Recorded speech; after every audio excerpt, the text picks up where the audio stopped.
We are discussing here about the learning disability course, special education in B.Ed paper, applied behavior analysis. So before we starting, we need to know what is applied behavior analysis. Applied behavior analysis is an approach for behavior modification.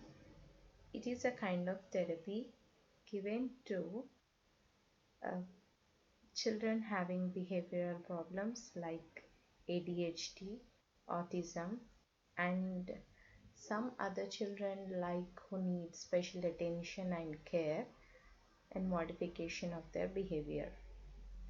So here, let's start.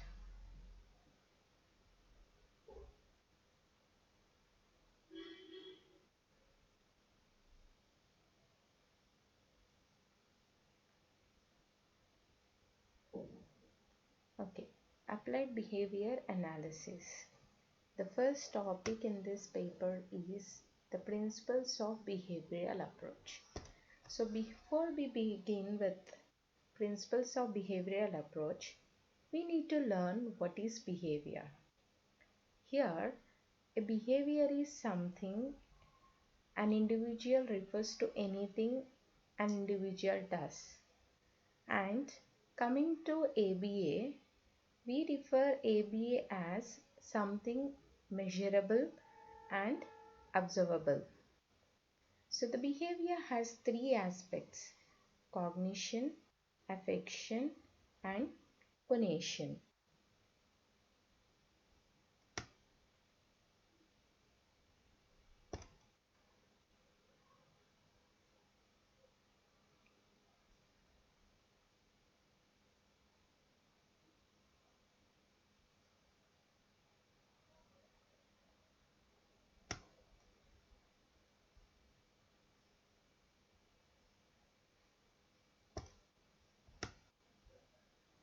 Okay, so the principles of behavioral approach in ABA are: what does the word applied means? What does the word applied mean? It means application or applying, and here more two words like behavior and analysis.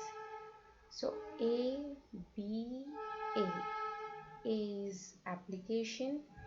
Behavior is something which we can observe or do.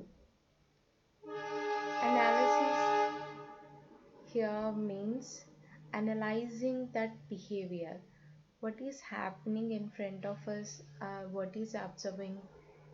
That is all analysis.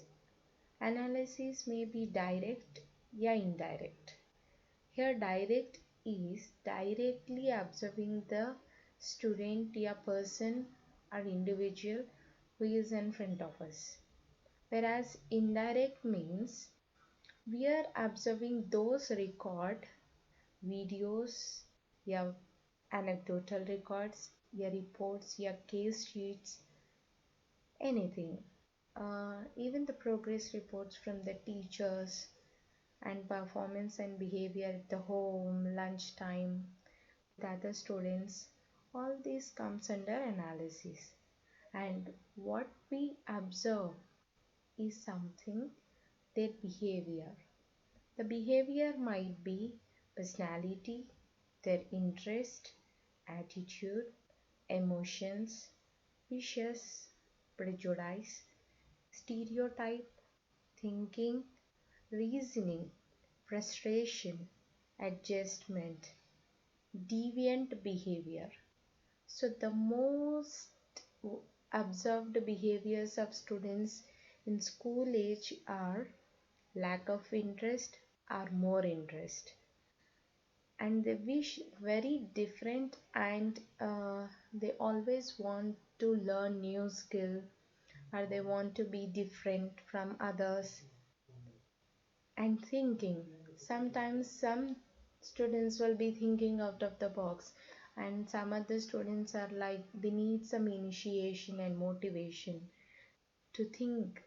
So thinking is kind of cognition and cognitive, and these abilities needed more, and some perform randomly and some perform wantedly and some perform how they need and what they need in that situation. And frustration is seen in these children and the regular school going children, like they want to gain marks, they want to behave well, they want to wish fulfill what they want.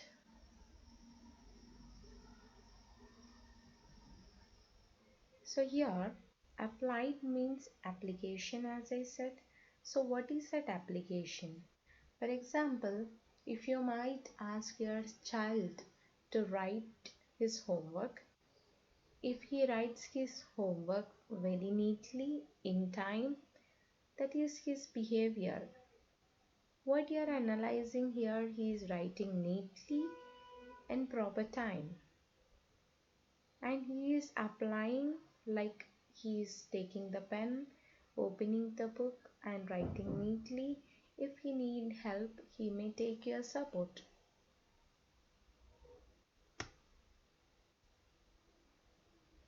So here comes the 6 principles of behavioral approach.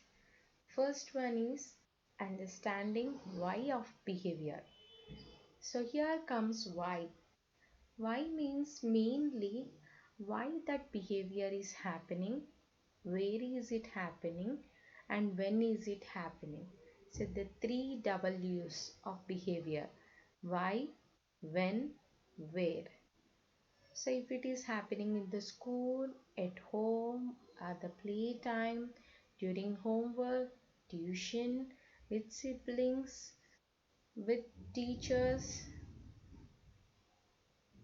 anywhere. So the ABCs of behavior stands for antecedents, behavior, consequence. Here antecedents, as I said before, antecedents are the incidents which are happening just before the behavior. So here antecedents might be something like you ask the child to write homework. If he writes, that's a behavior. Before that, you asked him to write. That's an antecedent, and it's an incident. So if he writes, it's a behavior. If he's not writing and he's making tantrums, or he's running away, or he's watching TV, then it's a consequence. So what is that causing this consequence is you asking him to write in a homework. Now, if this behavior can be weakened, maintained by modeling. What is this modeling again? Modeling is you're making your child understand the importance of completing his homework. If he finishes his homework, he can be free and enjoy his me time, or he can learn new skill and he can go for his me time, or he can watch, play, have food, spend some time for himself or herself. So here this modeling can be strengthened, weakened and maintained. What is this strengthened, weakened and maintained?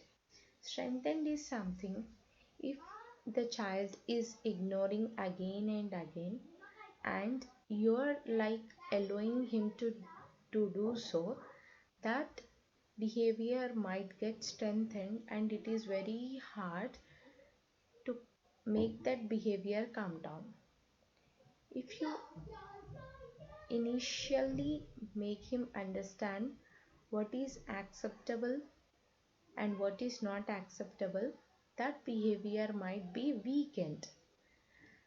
When he understands and he writes his homework and go for play and me time, then that behavior is maintained. This all things happens only with a good modeling. The modeling might be verbally or physically, with your actions and your tone. How you approach your child with your tone of voice, and it should be an acceptable and controllable way. Thank you.